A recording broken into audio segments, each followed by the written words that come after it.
بسم اللہ الرحمن الرحیم۔ تمام ناظرین کو اسلامی سبق کاموس چینل میں خوش آمدید اور محبت و برا۔ السلام علیکم ورحمۃ اللہ وبرکاتہ۔ اس کے بعد دو فرشتے اس مردہ کے پاس آتے ہیں جن کی آنکھیں بجلی کی طرح چمکتی ہے اور آواز بادلوں کی زوردار گرج کی طرح ہوتی ہے۔ ان کے دانتوں کی کچلیاں گائے کے سینگوں کی طرح ہوتی ہے۔ ان کے منہ سے سانس کے ساتھ آگ کی لپیٹیں نکلتی ہے۔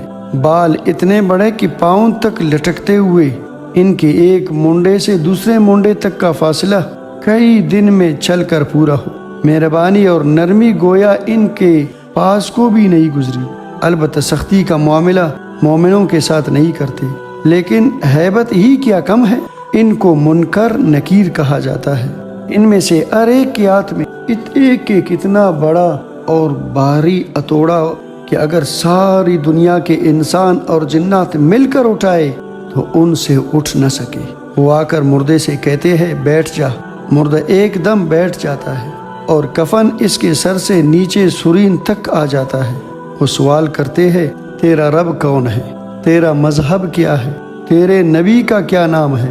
مردہ کہتا ہے کہ میرا رب اللہ تبارک و تعالی ہے جو وحدہ لا شریک لہو ہے۔ وہ تنہا مالک ہے کہ کوئی اس کا شریک نہیں۔ میرا دین اسلام ہے۔ میرے نبی محمد الرسول اللہ صلی اللہ علیہ وسلم ہے جو خاتم النبیین ہے۔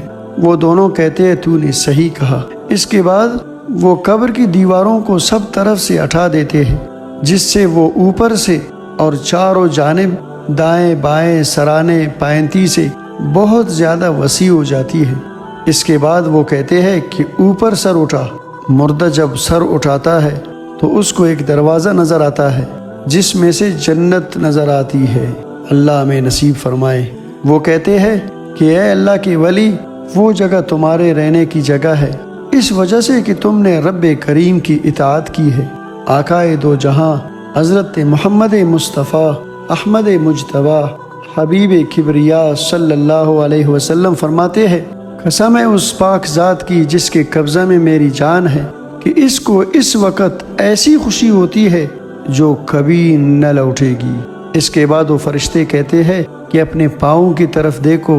وہ دیکھتا ہے تو جہنم کا ایک دروازہ نظر آتا ہے جس سے اس کی حالت نظر آتی ہے۔ وہ فرشتے کہتے ہیں کہ اللہ کے ولی، تو نے اس دروازہ سے نجات پا لی۔ اس وقت بھی مردے کو اس قدر خوشی ہوتی ہے جو کبھی نہ لوٹے گی۔ اس کے بعد اس قبر میں 77 دروازے جنت کی طرف کھل جاتے ہیں جن سے وہاں کی ٹھنڈی ہوائیں اور خوشبوئیں آتی رہتی ہے اور قیامت تک یہی منظر رہتا ہے۔ اس کے بعد دوسرے کی حالت سنو کہ اللہ تبارک و تعالی شانہ ملک الموت سے فرماتے ہیں کہ میرے دشمن کے پاس جاؤ اور اس کی جان نکال لاؤ۔ میں نے اس پر ہر قسم کی فراخی رکھی، اپنی نعمتیں دنیا میں چاروں طرف سے اس پر لاد دی، مگر وہ میری نافرمانی سے باز نہیں آیا۔ لاؤ آج اس کو سزا دو۔ ملک الموت نہایت تکلیف دہ صورت میں اس کے پاس آتے ہیں، اس صورت سے کہ 12 آنکھیں ان میں ہوتی ہے۔ ان کے پاس ایک گرز لوہے کا موٹا سا ڈنڈا جہنم کی آگ کا بنا ہوا ہوتا ہے، اس میں کانٹے ہوتے ہیں۔ ان کے ساتھ 500 فرشتے جن کے ساتھ تانبا کا ایک ٹکڑا ہوتا ہے، اور ہاتھوں میں جہنم کی آگ، بڑے بڑے انگارے اور آگ کے کوڑے ہوتے ہیں جو دہکتے ہوئے ہوتے ہیں۔ ملک الموت آتے ہی وہ گرز اس پر مار دیتے ہیں جس کے کانٹے اس کے ہر رگ و پے میں گھس جاتے ہیں۔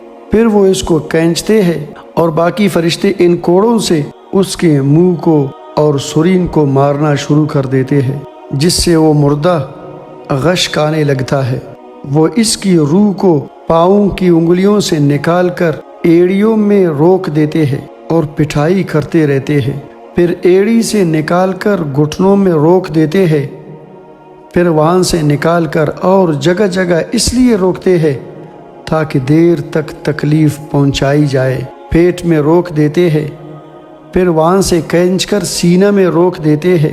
پھر فرشتے اس تانبے کو اور جہنم کے انگاروں کو اس کی ٹوڑی کے نیچے رکھ دیتے ہیں اور ملک الموت علیہ السلام کہتے ہیں کہ اے ملعون روح نکل جا اور اس جہنم کی طرف چل جس کی صفت قرآن مقدس میں سورۃ واقعہ رکوع نمبر 2 میں رب کریم نے ارشاد فرمایا ہے فی سموم و حمیم، جس کا ترجمہ یہ ہے کہ وہ لوگ آگ میں ہوں گے اور کھولتے ہوئے پانی میں اور سیاہ دھوئے کے سائے میں، جو نہ ٹھنڈا ہوگا نہ فرحت بخش ہوگا بلکہ نہایت تکلیف دینے والا ہوگا۔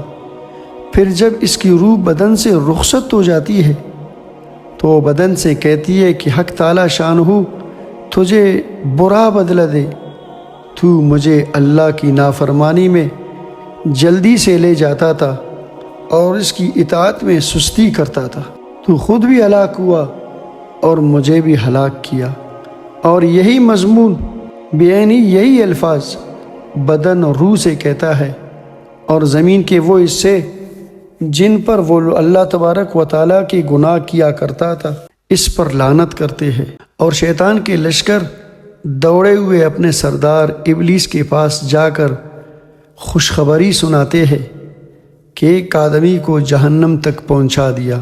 پھر جب وہ قبر میں رکھا جاتا ہے تو زمین اس پر اتنی تنگ ہو جاتی ہے کہ اس کی پسلیاں ایک دوسرے میں گھس جاتی ہے، پھر اس پر کالے سانپ مسلط ہو جاتے ہیں جو اس کی ناک اور پاؤں کے انگوٹھی سے کاٹنا شروع کر دیتے ہیں، یہاں تک کہ درمیان میں دونوں جانب کی سانپ آ کر مل جاتے ہیں۔ پھر اس کے پاس 2 فرشتے منکر نکیر، جن کی ہیئت پچھلے ویڈیو میں گزر چکی ہے، آتے ہیں اور اس سے پوچھتے ہیں کہ تیرا رب کون ہے، تیرا دین کیا ہے، تیرے نبی کون ہے۔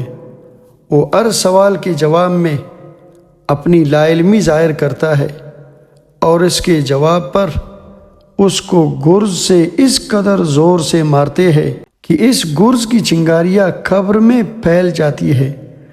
اس کے بعد اس کو کہتے ہیں کہ اوپر دیکھ۔ وہ اوپر کی جانب جنت کا دروازہ کھلا ہوا دیکھتا ہے، اس کی باغ و بہار وہاں سے نظر آتی ہے۔ وہ فرشتے اس سے کہتے ہیں کہ اللہ کے دشمن، اگر تو رب کریم کی اطاعت کرتا تو یہ ٹھکانہ تیرا ہوتا۔ آپ علیہ السلام فرماتے ہیں اس ذات کی قسم جس کے قبضے میں میری جان ہے، اس کو اس وقت ایسی حسرت ہوتی ہے کہ ایسی حسرت کبھی نہ ہوئی ہوگی۔ پھر دوزخ کے دروازہ کھولا جاتا ہے اور وہ فرشتے کہتے ہیں کہ اللہ کے دشمن، اب تیرا یہ ٹھکانہ ہے، اس لیے کہ تو نے حق تعالی شانہ کی نافرمانی کی۔ اس کے بعد 77 دروازے دوزخ کے اس کی قبر میں کھول دیے جاتے ہیں، جن میں سے قیامت تک گرم ہوائیں اور دھواں وغیرہ آتا رہتا ہے۔ محدثین رحمہم اللہ اس حدیث پر سند کے اعتبار سے کچھ کلام کرتے ہیں، لیکن اس کی مضامین کی تائید بہت سی روایات سے ہوتی ہے۔ بالخصوص حضرت براء بن عازب رضی اللہ تعالی عنہ، حضرت ابو ہریرہ رضی اللہ تعالی عنہ کی روایتیں جو مشکات شریف کی کتاب الجنائز میں اور باب و اثبات عذاب القبر میں ہیں، اگر کوئی ان کا ترجمہ دیکھنا چاہے تو مظاہر حق میں اس کا ترجمہ بھی دیکھ سکتا ہے۔ یہ منظر بہت زیادہ نگاہ میں رکھنے کے قابل ہے کہ بہت سخت منظر ہے۔ حضرت عائشہ صدیقہ رضی اللہ تعالی عنہ فرماتی ہے کہ گناہگاروں کے لیے اہل قبور سے ہلاکت ہے کہ ان کے اوپر کالے سانپ مسلط کر دیے جاتے ہیں، ایک پاؤں کی جانب سے دوسرا سر کی جانب سے، اور وہ کاٹتے ہوئے چلے جاتے ہیں یہاں تک کہ درمیان میں آ کر دونوں مل جاتے ہیں۔ یہی وہ برزخ کا عذاب ہے جس کو قرآن میں وَمِن وَرَائِهِمْ بَرْزَخٌ إِلَى يَوْمِ يُبْعَثُونَ سے تعبیر فرمایا ہے۔ یہی وجہ ہے کہ حضرت عثمان رضی اللہ تعالی عنہ قبر کا ذکر کرتے تو اتنا روتے کہ داڑھی مبارک تھر ہو جاتی، جیسا کہ اوپر گزر چکا ہے۔ اسی وجہ سے آپ صلی اللہ علیہ وسلم کی دعاؤں میں کثرت سے عذاب قبر سے پناہ مانگی گئی ہے، تاکہ کثرت سے لوگ اس کی دعائیں مانگیں، ورنہ آپ صلی اللہ علیہ وسلم خود تو معصوم ہیں۔